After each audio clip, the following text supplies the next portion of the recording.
Good morning students. आज हम पढ़ेंगे जो सेकंड चैप्टर है फॉर्म्स ऑफ बिजनेस ऑर्गेनाइजेशन। उसका एक लास्ट टॉपिक है कंपनीज। ठीक है, कंपनी एक तरह से फॉर्म है जिससे पहले हमने पढ़ा था, जैसे कि पार्टनरशिप फॉर्म हो गया, जॉइंट हिंदू फैमिली हो गया, सोल प्रोप्राइटरशिप हो गया और वो कोऑपरेटिव सोसाइटी। उसके बाद आता है कंपनी। कंपनी एक तरह से लीगल एंटिटी होती है और ये फॉर्म ऑफ बिजनेस बहुत ही इम्पोर्टेंट होती है। ठीक है, जितने भी हम जैसे प्राइवेट सेक्टर की कंपनीज हैं, ठीक है, ऑर्गेनाइजेशंस हैं, वो सब जितने भी बड़े फर्म्स हैं, चाहे वो रिलायंस हो, टाटा हो, महिंद्रा हो, वो सब इसके अंडर रजिस्टर्ड हैं। ठीक है, चलिए शुरू करते हैं कि कंपनी होता क्या है, उसके मेरिट्स, डीमेरिट्स और फीचर्स क्या क्या है, स्टार्ट करते हैं। ठीक है, जॉइंट स्टॉक कंपनी। ठीक है, the company is a form of organisation which is govern by companies act 1956। जो कंपनी है वो एक फॉर्म ऑफ बिजनेस ऑर्गेनाइजेशन है। ठीक है, एक ऑर्गेनाइजेशन का एक फोरम है। ठीक है, विच is govern by companies act 1956, जो कि जो गवर्नमेंट का एक कंपनीज एक्ट है 1956, उसके अकॉर्डिंग वो चलता है। यानी जो एक्ट 1956 है, उसके रूल्स एंड रेगुलेशन है, उसके जो लॉ है, कानून है, उसके अकॉर्डिंग कंपनी चलती है। ठीक है, this companies act 1956 is replaced by companies act 2013।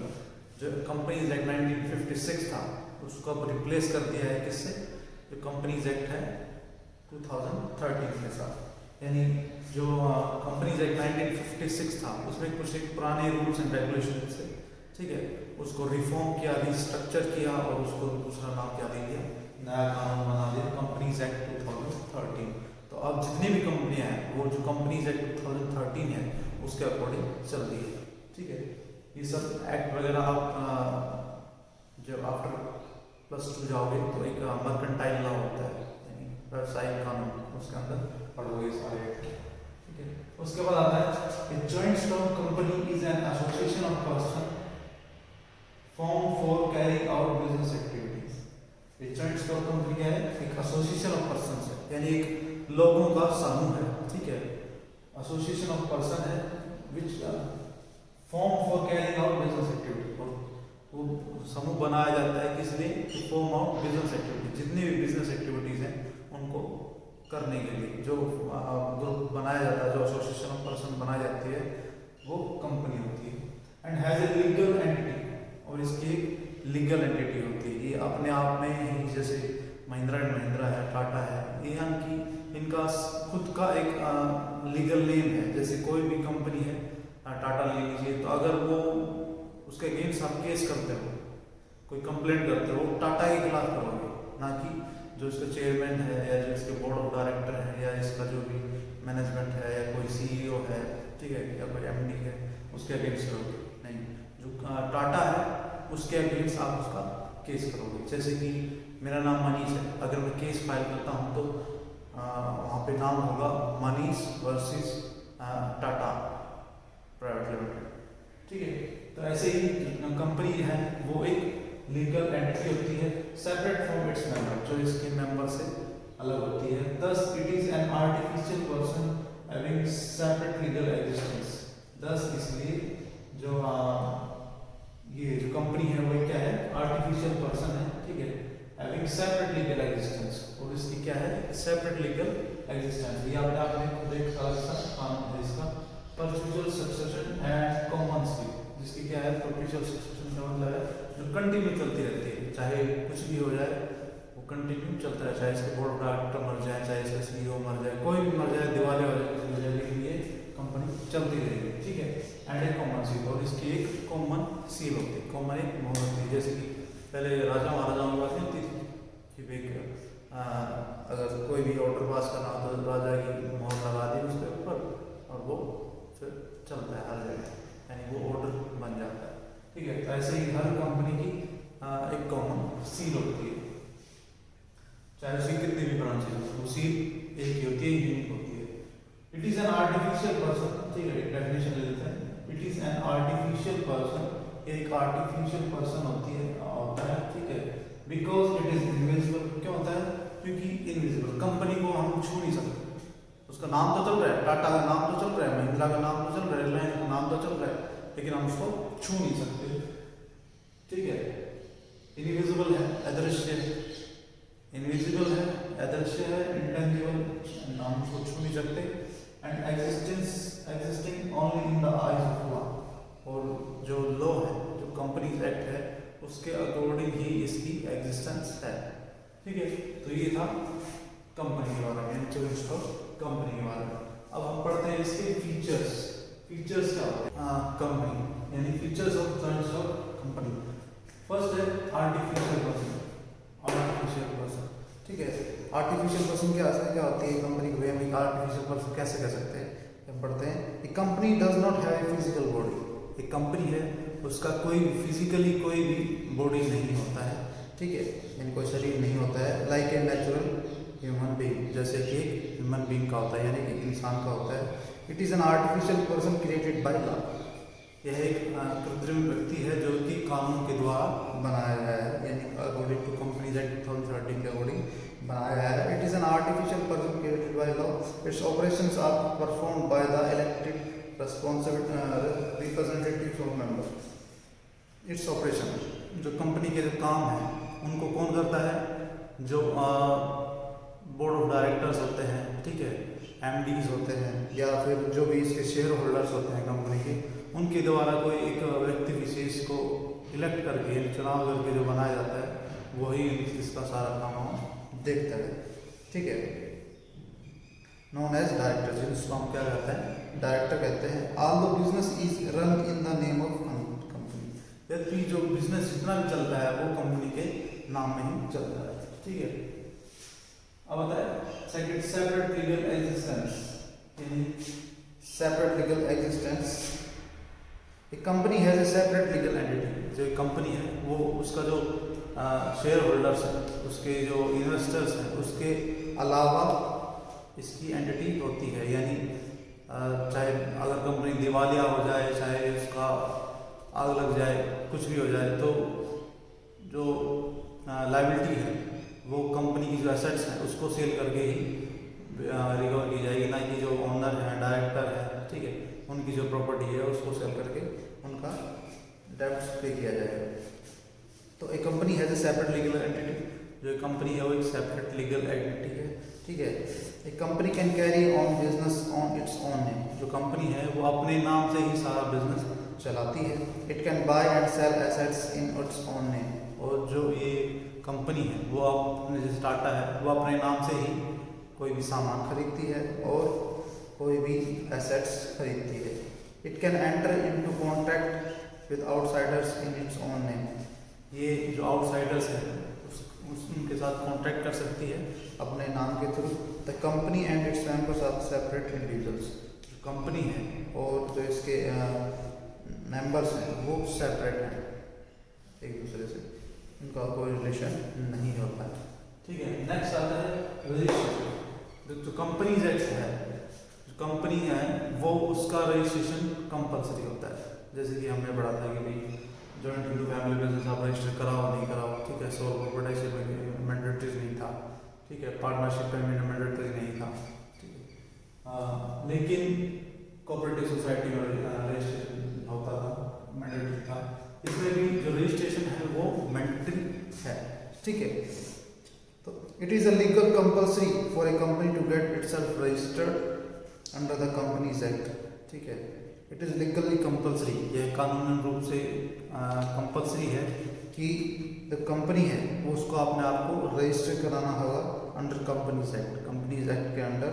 Without registration no company can come into existence, बिना रजिस्ट्रेशन के कोई भी संस्था या ऑर्गेनाइजेशन हम कंपनी नहीं कह सकते, ठीक है। तो जो रजिस्ट्रेशन है वो कंपल्सरी है, ठीक है। उसके बाद आता है perpetual succession. A company has a continuous existence independent of its member. A company has continuous existence independent of its member. जो इसके मेंबर्स हैं, ठीक है, उनको छोड़ के इसकी जो एग्जिस्टेंस है, इसकी जो कंटिन्यूटी है वो चलती रहती है। ठीक है। A company is created by law, जो कंपनी है वो लॉ के द्वारा बनाई हुई है, कंपनीज एक्ट के अकॉर्डिंग बनाई हुई है। And only law can bring and और टू इट्स एग्जिस्टेंस, और जो लॉ है वही इसका एंड ला सकता है। यानी सपोज कीजिए जो किसी ने भी मैंने कोई कंपनी स्टार्ट की, मैंने पब्लिक से शेयर्स लिए। शेयर्स का मतलब क्या होता है कि जैसे कि मैंने एक तरह का एक शेयर इशू कर दिया, एक होता है सर्टिफिकेट टाइप। ठीक है, सर्टिफिकेट इशू कर दिया, जैसे कि मेरे को कैपिटल की रिक्वायरमेंट है 1,000 की। ठीक है, तो मैंने एक शेयर इशू कर दिया 10 रुपये का।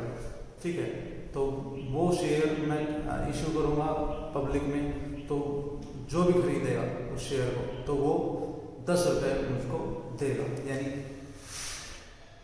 एक शेयर है 10 रुपीज, तो 10 लोगों को मैंने बेच दिया, तो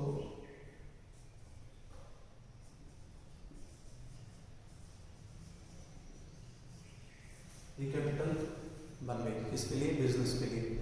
ठीक है, और वो शेयर होल्डर्स है, वो क्या होंगे, मेंबर्स। ठीक है, उनको मेंबरशिप दे दी जाती है कंपनी की। अब शेयर होल्डर्स, आप सोचोगे इससे सर आपने शेयर इशू कर लिए, कैपिटल रेज कर लिए, फंड रेज कर लिए, तो शेयर होल्डर्स से उनको क्या मिलेगा? शेयर होल्डर्स को जो मिलता है डिविडेंड। ठीक है, डिविडेंड मिलता है, एक तरह से शेयर के ऊपर ब्याज मिलता है। ठीक है, ये हम आगे पढ़ेंगे। तो एक company is created by law, जो कंपनी है वो कानून के द्वारा बनाई जाती है।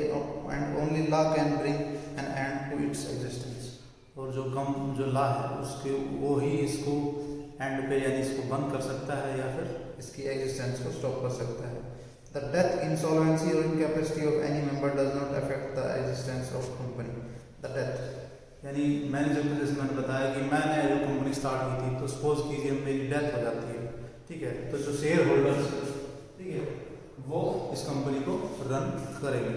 तो जो अगर जो कंपनी है द डेथ हो जाती है, इंसॉल्वेंसी हो जाती है यानी बैंकरप्ट हो जाता है, दिवालिया हो जाता है, इनकैपेसिटी यानी वो चलाने की कैपेसिटी में नहीं है, बीमार में कुछ दिक्कत हो जाती है, of any member does not affect the existence of company, किसी भी मेंबर को, तो जो एग्जिस्टेंस ऑफ कंपनी है वो कंटिन्यू रहेगी, यानी वो बंद नहीं होगी। मेंबर में कम एंड मेंबर्स में गो, मेंबर्स आते हैं और मेंबर्स जाते हैं, but the company goes on forever, और जो कंपनी है वो हमेशा के लिए चलती रहती है।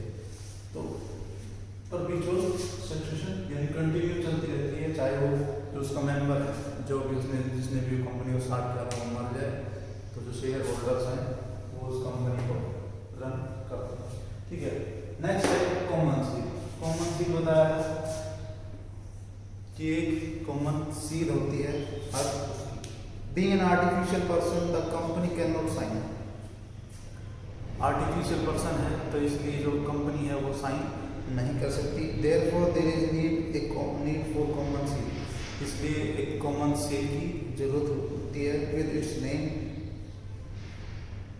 एंग्रेव्ड ऑन इट, जो उसका सील के ऊपर कंपनी का नाम होता है। The activities of the company are carried through group of people, जो भी इतनी एक्टिविटीज हैं कंपनी की वो लोगों के द्वारा यानी ग्रुप ऑफ पीपल, लोगों के समूह के द्वारा चलाई जाती है। Anyone acting on behalf of the company can use common seal, और जो भी व्यक्ति उस कंपनी के बिहाफ पे एक्ट कर रहा है वो उस कॉमन सील को यूज करता है। In place of signature of the company to bind the company, signature के स्थान पे वो सील लगा के और वो डील कर सकता है।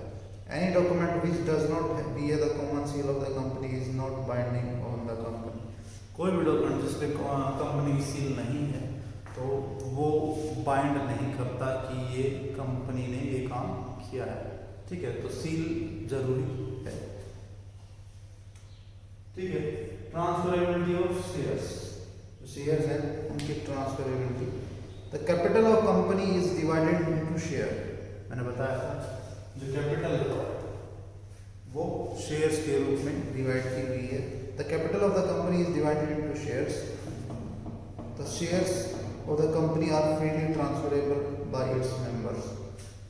जो शेयर्स हैं उनको इजीली ट्रांसफर किया जा सकता है। Shareholder is free to withdraw his membership. जो शेयर होल्डर है वो अपनी मेंबरशिप को विड्रॉ कर सकते हैं, यानी उसका मेंबर अगर वो नहीं रहना चाहता है तो वो अपनी मेंबरशिप को विड्रॉ कर सकता है। ठीक है। From the company by selling his shares, अपने शेयर्स बेच के। The shares of private limited companies can not be easily transfer. Private companies होती हैं, ठीक है, जैसे पब्लिक कंपनी है, अगर वो आज शेयर इशू करते हैं, जैसे सपोज कीजिए LIC है, आज उसने अगर शेयर इशू कर दिए, ठीक है, तो आम जनता है उसका जो फेथ है वो पब्लिक जो कंपनीज हैं उनके ऊपर ज़्यादा होता है, तो जो शेयर्स हैं वो तुरंत बिक जाते हैं। तो जबकि जो प्राइवेट कंपनी है उसके शेयर्स बिकने में टाइम लगता है, क्योंकि लोगों का उसके ऊपर फेथ नहीं होता है। ठीक है। तो दस the share of private limited companies can not be easily transferable. ऐसे ही तो जो प्राइवेट कंपनी है उसके जो शेयर्स हैं उनको इजीली ट्रांसफरेबल वो नहीं होते हैं। ठीक है। उसके बाद आता है लिमिटेड लायबिलिटी। जो लायबिलिटी है वो लिमिटेड होती है, किसकी? जो उसके मेंबर्स होते हैं उनकी। The liability of members of the company is limited to extent of their share capital contribution in the company. For example, if a person has purchased 1000 shares of value 10 each. Suppose कीजिए मैं एक share holder हूँ किसी company का, तो मैंने उस company में 1000 शेयर खरीद लिए। ठीक है, 1000 शेयर खरीद लिए और 10 रुपीज़ वैल्यू, तो कितना हो गए? 10,000 रुपये। तो 10,000 रुपये की ही लायबिलिटी है। तो जो मेरी लायबिलिटी कितनी है? 10,000। तो जितना जो इन्वेस्टमेंट करेगा उस कंपनी के, जो ज़्यादा शेयर खरीदेगा उसकी जो लायबिलिटी है वो उतनी ही बड़ी होती है, और जबकि जो जिसने कम इन्वेस्टमेंट किया है उसकी कम होती है। तो ये था इसके फीचर्स। ठीक है। अब इसके आते हैं मेरिट्स एंड एडवांटेजेस। मेरिट्स हम पढ़ते हैं लार्ज अमाउंट ऑफ कैपिटल। जो कैपिटल है, ठीक है, यानी जो पूंजी है उसकी बहुत ही ज़्यादा मात्रा में आवश्यकता होती है। The biggest advantage of company form of business is that it can collect a large amount of capital by issuing shares to general public. The biggest advantage, सबसे बड़ा एडवांटेज ये है कि जो कंपनी है, ठीक है, form of business is that जो है फॉर्म ऑफ बिजनेस है जिसमें कि it can collect large amount, जो कि बहुत ही ज़्यादा मात्रा में अमाउंट इकट्ठा कर सकती है by issuing shares to general public, shares issue करके जनरल पब्लिक से। ठीक है, शेयर मिलता है, सर्टिफिकेट इशू करके लोगों से पैसा कलेक्ट कर सकती है, उसके बदले में उनको इंटरेस्ट के रूप में क्या दिया जाता है? डिविडेंड। ठीक है। The people having small saving can also by the shares of the company because the value of share is very small. The people having small saving, जिनके जो लोगों के पास स्मॉल सेविंग आती है वो भी इस कंपनी के शेयर, किसी भी कंपनी के शेयर खरीद सकते हैं। Because the value of share is very small, क्योंकि जो वैल्यू होती है, जो कीमत होती है शेयर की, वो बहुत ही कम होती है। Apart from share capital the company can collect fund by raising loans from financial institution. Apart from that, इसके अलावा जो कंपनी है वो लोन के थ्रू या फिर किसी भी फाइनेंशियल इंस्टीट्यूशन के द्वारा फंड्स रेज करके भी कैपिटल बना सकती है लार्ज। ठीक है। उसके बाद आता है नेक्स्ट लिमिटेड लायबिलिटी। ठीक है, लायबिलिटी वो the liability of members of the company is limited to extent of their share capital contribution in the company. जो शेयर होल्डर्स होते हैं उनकी जो लायबिलिटी मैंने बताया था वो लिमिटेड होती है। The limited liability attracts many people to invest. जब लायबिलिटी कम होगी तो लोगों का इन्वेस्टमेंट यानी उस कंपनी में ज़्यादा होगा, क्योंकि लायबिलिटी उनकी नहीं होती है। अट्रैक्ट मैनी पीपल, जो लायबिलिटी लिमिटेड होती है तो इससे जो शेयर पीपल है वो ज़्यादा अट्रैक्ट होते हैं to invest their money in company form of business, तो वो कंपनी फॉर्म ऑफ बिजनेस में इन्वेस्ट करने के लिए तैयार रहते हैं। As in case of loss the creditors can not have claim और the personal property of it member. अगर कंपनी को लॉस होता है तो जो क्रेडिटर्स हैं, जो कंपनी के लेनदार हैं, तो वो उसके मेंबर से वो पैसा इकट्ठा नहीं करेंगे, वो उसके पैसे जो कंपनी के एसेट्स हैं उनको बेच कर उनको पैसा इकट्ठा करेंगे। ठीक है, नेक्स्ट आता है continuity and stability. The company form of business enjoys perpetual succession. Continue चलती रहती है, चाहे वो आज जो डायरेक्टर है या कोई भी है, मैनेजर है, वो मर जाता है, छोड़ हो जाता है, तो वो ऐसा नहीं है कि कंपनी बंद हो जाएगी, ये कंटिन्यूस प्रोसेस चलता रहेगा।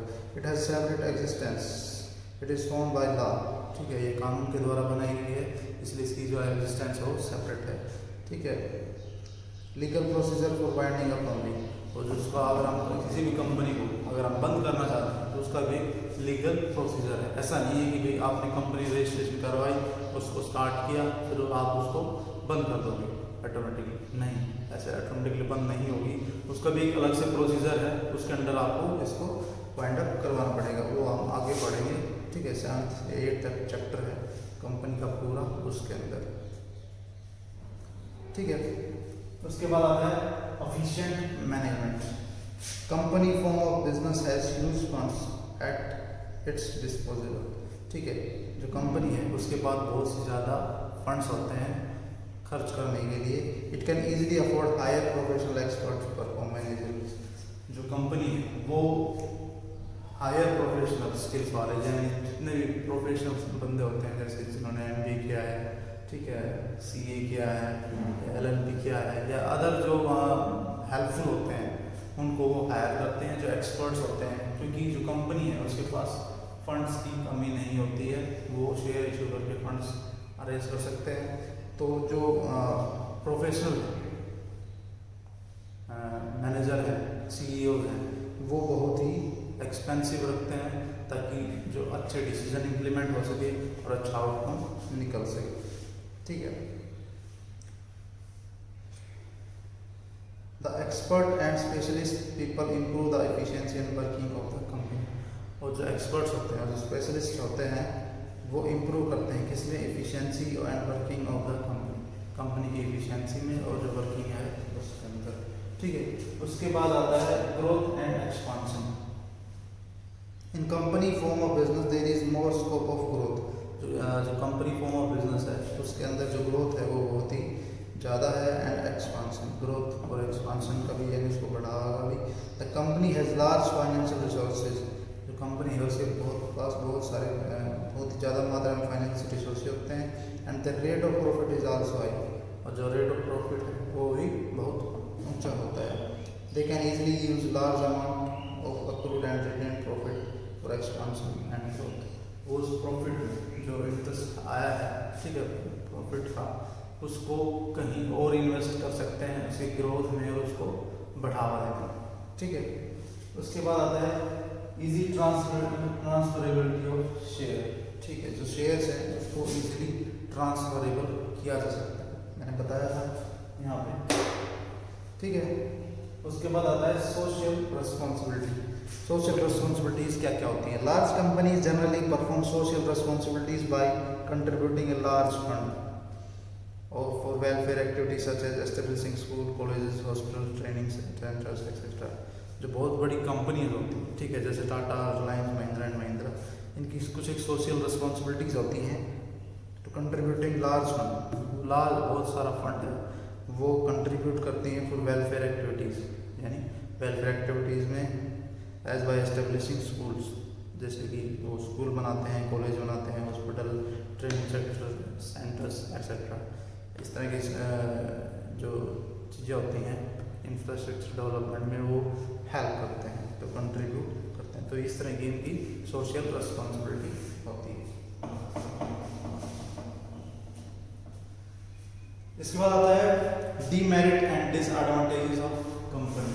ठीक है, lengthy and expensive legal procedure, जैसे कि बताया जो रजिस्ट्रेशन है, ठीक है, जो कंपनी है उसका रजिस्ट्रेशन कंपलसरी है, तो तो रजिस्ट्रेशन इजीली नहीं हो सकता, बहुत ही लंबा प्रोसीजर होता है और एक्सपेंसिव होता है। यानी अगर आपको किसी कंपनी को रजिस्ट्रेशन करवाना है तो बहुत ही टाइम कंज्यूमिंग होता है, बहुत सी फॉर्मेलिटीज़ होती हैं, वो फुलफिल करने के बाद ही आपका रजिस्ट्रेशन होता है, इसलिए बहुत ही लेंथी है और इसका एक सबसे बड़ा डिसएडवांटेज है। Formation of company involve a lengthy and complicated procedure, many legal formalities have to be complete, बहुत सारी लीगल फॉर्मेलिटीज उनको कंप्लीट करना पड़ता है। Many documents have to prepared and submitted, बहुत सारे डॉक्यूमेंट्स प्रिपेयर किए जाते हैं और सबमिट किए जाते हैं।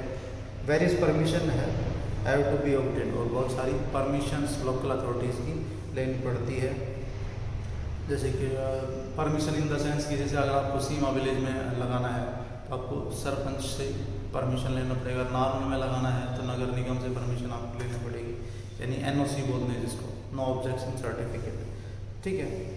तो where to perform these activities experts are hired, और इन सब एक्टिविटीज़ को परफॉर्म करने के लिए जो एक्सपर्ट्स होते हैं उनको हायर किया जाता है। वो चार्ज हाई फीस, और वो बहुत सी फीस चार्ज करते हैं। जैसे मैं किसी कंपनी का रजिस्ट्रेशन करवाना चाहता हूँ तो मेरे को इसके बारे में कोई नॉलेज नहीं है, तो हम क्या करते हैं कि कोई एक्सपर्ट है उसको हायर कर लेते हैं, वो हमसे फीस लेता है रजिस्ट्रेशन का और उसका सारा काम वही देखता है। Even registration fees have to be paid to the registered, यदि जो रजिस्ट्रेशन फीस है वो रजिस्ट्रार को पे की जाती है। नेक्स्ट है lack of motivation, company is not manage by owners, ठीक है।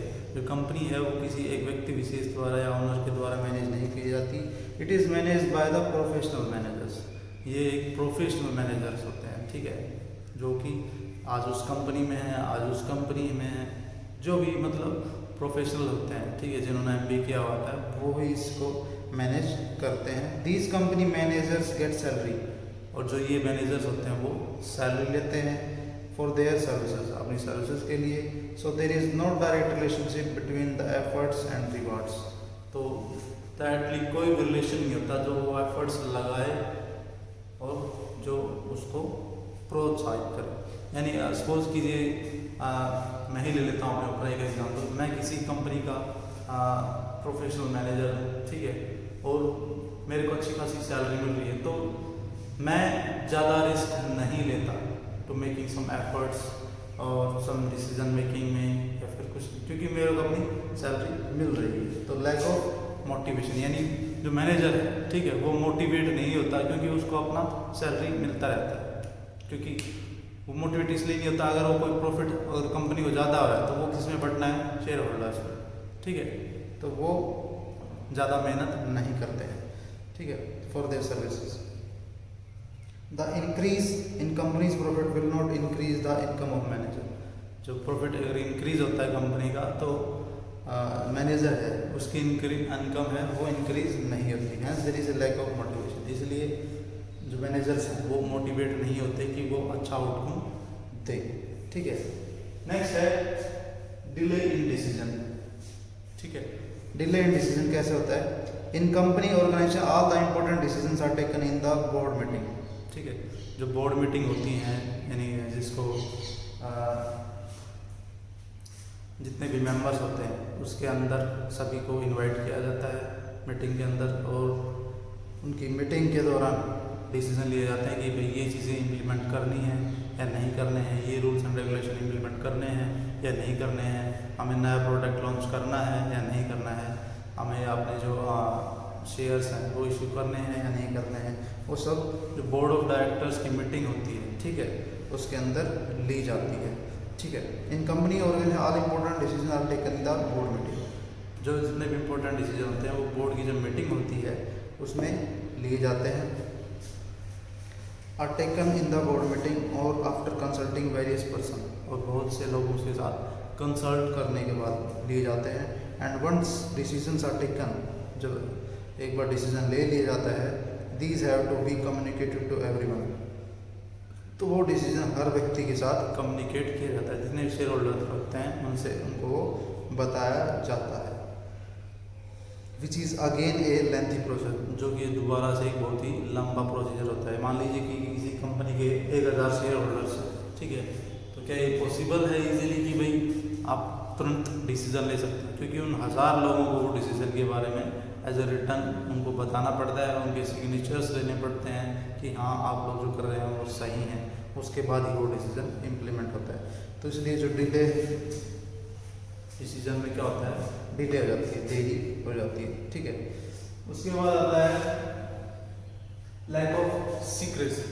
अब सीधी सी बात है, अगर डिसीजन डिले होगा, ठीक है, यानी कोई नया प्रोडक्ट हम लॉन्च कर रहे हैं तो उसके बारे में अगर हम मीटिंग कर रहे हैं जब जहाँ पे लगभग 500,000 बंदे बैठे हुए हैं, ठीक है, और उनके हम सामने नया कोई प्रोडक्ट इंट्रोड्यूस करते हैं, जबकि हमने सिर्फ इंट्रोड्यूस किया है, ना कि उसको बना के लॉन्च कर दिया है, हम सिर्फ इंट्रोड्यूस कर रहे हैं और उसके जो रूमर्स हैं, ठीक है, उसके आउटसाइड द मार्केट में आने लग जाते हैं कि भाई ये वो, जैसे कि मैं एक एग्जांपल दे दूँ आपको, जब भी कोई फ़ोन लॉन्च होता है, ठीक है, चाहे कोई भी हो, बड़ा ब्रांड हो, सैमसंग का हो, आईफोन हो, वन प्लस हो, ठीक है, वीवो हो, MI हो, कोई भी हो, तो उसकी जो लीक्स हैं वो पहले आने लग जाते हैं। क्यों आने लगते हैं? क्योंकि जो मीटिंग होती है उसमें जो सीक्रेट्स हैं वो लीक हो जाते हैं, इसलिए आते हैं, ठीक है। तो जो सीक्रेसी है वो लीक हो जाती है, क्योंकि लंबा प्रोसीजर होता है कोई भी डिसीजन इम्प्लीमेंट करने के लिए, सभी सिग्नेचर रिक्वायरमेंट होते हैं। तो जो भी जिस भी मेंबर के पास जाएगा, 1000 मेंबर हैं तो कोई ना कोई इसी का सीक्रेसी लीक कर देता है। तो लैक ऑफ सीक्रेसी एक सबसे बड़ा डिसएडवांटेज है, ठीक है। और नेक्स्ट है एक्सेसिव गवर्नमेंट कंट्रोल। गवर्नमेंट का कंट्रोल है वो बहुत ही ज़्यादा होता है कंपनीज के ऊपर। The company from form of business has comply with various legal formalities at different stages. जो कंपनी है वो बहुत ही लीगल जो फॉर्मेलिटीज़ हैं उनके साथ बंधा हुआ होता है, ठीक है, एट डिफरेंट स्टेजेस, बहुत सी अलग अलग स्टेजेस के ऊपर। And there is penalty if the company fails to meet any of the formalities. अगर जो भी फॉर्मेलिटीज़ है उनको फुलफिल नहीं करता है तो जो कंपनी है उसके ऊपर क्या लगा दी जाती है? पेनल्टी लगा दी जाती है। एक company has to file return. जो कंपनी है उसको रिटर्न फाइल करना पड़ता है, टैक्स पे करना पड़ता है। And annual reports with the registrar. और जो एनुअल रिपोर्ट्स हैं यानी बैलेंस शीट है वो रजिस्ट्रार को सबमिट करनी पड़ती है। The legal interference in day to day operation result in the lack of secrecy and lot of time money is spent. This legal interference, जो ये लीगल इंटरफेरेंस है उसके जो डे टू डे होता है ऑपरेशंस, उनको रिजल्ट्स क्या होते हैं? वो सीक्रेसी है उसको लीक करता है, और lot of time and money is spent, और उसके ऊपर बहुत सारा टाइम और पैसा दोनों स्पेंड किए जाते हैं। तो एक्सेसिव गवर्नमेंट कंट्रोल होता है, यानी जितने भी रिपोर्ट्स होती हैं, फाइनेंशियल रिपोर्ट्स हो गई या फिर बैलेंस शीट हो गई या फिर इनकम टैक्स हो गया, तो वो सब कुछ को कंपनी को फॉलो करना पड़ता है, और ये बहुत ही डिफिकल्ट टास्क होता है, ठीक है। नेक्स्ट आता है ओलिगारिक मैनेजमेंट। ओलिगारिक मैनेजमेंट क्या होता है? Although we say there is a democratic setup in the company form of business, जब भी जो कंपनी फॉर्म ऑफ बिजनेस है उसमें डेमोक्रेटिक यानी लोकतंत्र का राज होता है form of business, but this democratic setup exist only on paper. जबकि जो ये लोकतंत्र है वो सिर्फ कागजों में होता है। इन रियल प्रैक्टिस, वास्तविकता में company is in the hands and control of few people. जो कंपनी है वो उसकी जो कमान है वो कुछ एक लोगों के हाथों में ही होती है, दैट इज द डायरेक्टर। वो कौन होते हैं? जो डायरेक्टर्स होते हैं उनके हाथों में। The directors have complete control over the company. जो डायरेक्टर्स होते हैं उनका पूरा कंट्रोल कंपनी के ऊपर होता है। These people take all the decision keeping in mind their personal interest. और ये जो लोग हैं वो अपना पर्सनल इंटरेस्ट को देखते हुए ही डिसीजन लेते हैं, ताकि उनको जो डायरेक्टर्स हैं उनको ज़्यादा से ज़्यादा बेनिफिट हो, ना कि जो शेयर होल्डर्स हैं उनको। तो ये ऑर्गेनिक मैनेजमेंट होता है। नेक्स्ट है interference and influence in government decision. The big business houses and industries are in the position of influence the government decisions. जो भी जितनी भी बड़ी कंपनीज हैं, ठीक है, जैसे टाटा, रिलायंस, महिंद्रा एंड महिंद्रा, आदित्य बिरला ग्रुप, ये सब जो भी गवर्नमेंट के डिसीजंस हैं उनको इन्फ्लुएंस करने की, यानी उनको तोड़ने मरोड़ने की भी क्षमता रखते हैं। कैसे? They often bribe the officials to take decisions in company's favor. वो ओपनली, यानी आमतौर के ऊपर जो ऑफिसर्स होते हैं, ठीक है, जो भी डिसीजन इम्प्लीमेंट करवाते हैं, ठीक है, जैसे FCI का है, जैसे फूड कॉर्पोरेशन इंडिया है, उसका कोई ऑफिस है, यहाँ लोकल अथॉरिटी है, कोई भी मिठाई वाला है, उसको लाइसेंस चाहिए, ठीक है, तो वो अगर वो गलत सामान भी बना रहा है तो उसको जो फूड सप्लाई इंस्पेक्टर है उसको ब्राइब करके वो लाइसेंस ले सकता है और जो भी अपनी इच्छा के अनुसार मिलावट का सामान वो बेच सकता है। तो इस तरह से ऐसे भी इन कंपनियों में होता है। They often bribe the officials, आमतौर पर वे जो ऑफिसर्स हैं उनको ब्राइब करते हैं to take decision in company's favour, ताकि वो जो डिसीजन ले वो कंपनी के फेवर में हो, ignoring the interest of general public, और जो जनरल पब्लिक है उसके इंटरेस्ट को इग्नोर करते हैं। They influence the decision of government, वो जो गवर्नमेंट के डिसीजन हैं उनको इन्फ्लुएंस करते हैं, ठीक है, by offering huge amount on donation during election time, ठीक है, जो गवर्नमेंट डिसीजंस है उनको इन्फ्लुएंस करते हैं। कैसे? बाय ऑफरिंग ह्यूज अमाउंट, बहुत सारा पैसा on donation during election time, election के दौरान जो बड़ी बड़ी कंपनीज हैं उनको डोनेट करती हैं, जो पार्टीज होती हैं जैसे कांग्रेस, बीजेपी, बसपा, ये सब, तो वो कंपनी जैसे बीजेपी, अगर कोई भी कंपनी है उसने बीजेपी को डोनेट किया है लगभग $1 ट्रिलियन या $1 बिलियन जितना भी है, तो वो कंपनी जो वो गवर्नमेंट उस कंपनी का हमेशा ख्याल रखेगी। तो ये होता है डिसएडवांटेज यानी डीमेरिट्स, ठीक है। इसके बाद आता है कि भाई टाइप्स ऑफ कंपनीज, ठीक है, कंपनी के टाइप्स कौन कौन से होते हैं, ठीक है। कंपनी के होते हैं 3 तरह के प्रकार, प्राइवेट कंपनी, पब्लिक कंपनी और 1 पर्सन कंपनी। ये सब हम कल पढ़ेंगे, आज के लिए बस इतना ही। थैंक्स।